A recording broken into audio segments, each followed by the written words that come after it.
धन धन सद्गुरु तेरा ही आसरा। आज के प्रेरणादायक विचार में मैं आपको बताऊंगी हमारे संत सतमित्राम रहीम सिंह जी के बारे में और ईश्वर एक खोज। धन धन सद्गुरु तेरा ही आसरा। आइए स्टार्ट करते हैं। धन धन सद्गुरु तेरा ही आसरा।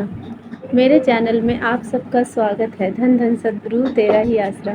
मैं हूं आशा और आप देख रहे हैं मेरा चैनल आशा इंसान। जैसे पिछले वीडियो में शॉर्ट वीडियो में मैंने न्यूज़पेपर के बारे में बताया था कि आप न्यूज़पेपर पढ़ते हैं, मैं तो पढ़ती हूँ।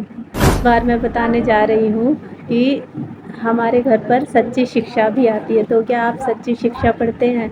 मैं तो पढ़ती हूँ और हम सबको सच्ची शिक्षा पढ़नी चाहिए, क्योंकि इसमें बहुत अच्छे अच्छे विचार दिए गए हैं। सच्ची शिक्षा की सच्ची कहानियाँ दी गई हैं, सच्ची बातें दी गई हैं, जो परमपिता परमेश्वर ने कैसे उपकार किए हैं हम सब जीवों के ऊपर, उनके कैसे मदद की है दुखों में, उनको बीमारियों से निजात दी है।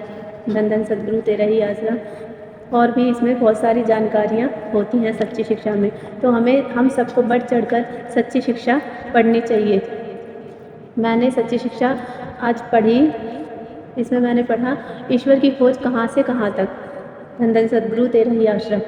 इस दुनिया में दो प्रकार के लोग होते हैं मित्रों। धन धन सद्गुरु तेरा ही आसरा। एक आस्तिक और दूसरे नास्तिक।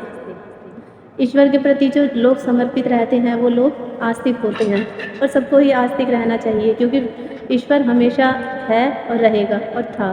धन धन सद्गुरु तेरा ही आसरा। इसलिए सबको आस्तिक ही रहना चाहिए, नास्तिक नहीं रहना चाहिए। कण कण जर्रे जर्रे में भगवान का वास रहता है।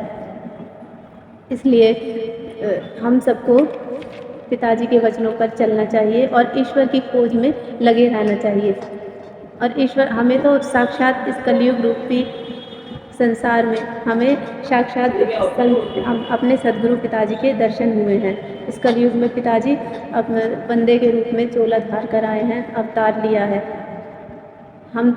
हमें तो समझ है कि ये हमारे पिताजी हैं, संत सतमित्राम रहीम सिंह जी, दो जहान के वाली हैं, लेकिन दूसरे लोगों को नहीं पता है। तो उन्हें भी, जिसको नहीं पता उन्हें समझाने की कोशिश करें। अगर वो नहीं समझते तो कोई बात नहीं।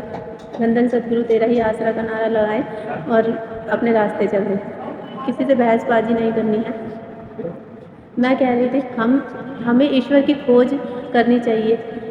हम अगर ईश्वर को खोजेंगे तो हमें ईश्वर जरूर मिलेंगे, क्योंकि मीराबाई ने ईश्वर की खोज की थी तो उनको ईश्वर मिले थे, भगवान मिले थे। और धन्ना भगत ने, भोले धन्ना भगत ने, उनको तो कुछ भी नहीं पता था, भोले भाले थे, तो उनको भी ईश्वर की प्राप्ति हो गई थी। तो हमें क्यों नहीं हो सकती? जब उन्हें हो सकती है ईश्वर की प्राप्ति, तो हमें क्यों नहीं हो सकती? हमें तो साक्षात मिले हुए हैं। तो पिताजी ने हमें इतना अच्छा नाम का सुमिरन करने का की युक्ति दी है, तो हमें उस नाम शक्ति युक्ति का हमें सिमरन हमेशा करते रहना चाहिए, जिससे हमारे जन्मों जन्मों के पाप कर्म कटें और हमें इस 84 लाख जोनियों से हमारी आत्मा का छुटकारा हो। हम परमपिता परमेश्वर के प्रकाश में समाहित हो जाएं। धन धन सद्गुरु तेरा ही आसरा। हम सबको अपने पिताजी के 3 वचनों पर दृढ़ता से चलना है। पहला मांस शराब, दूसरा पराई स्त्री और परपुरुष को हमें पराई स्त्री को माता के समान, बड़ी है तो, अगर छोटी है तो बेटी के रूप में मानना है। और पति पत्नी का रिश्ता तो सही है, लेकिन दूसरे रिश्ते हमें एकदम पवित्रता से मानने। धन धन सद्गुरु तेरा ही आसरा। हम सबको पिताजी के वचनों पर दृढ़ता से चलते रहना है और चलते ही जाना है, तभी हम इस घोर कलयुग में, इस भवसागर से पार पा पाएंगे। इस जलती भुनती दुनिया में हमें पिताजी ही बचा सकते हैं।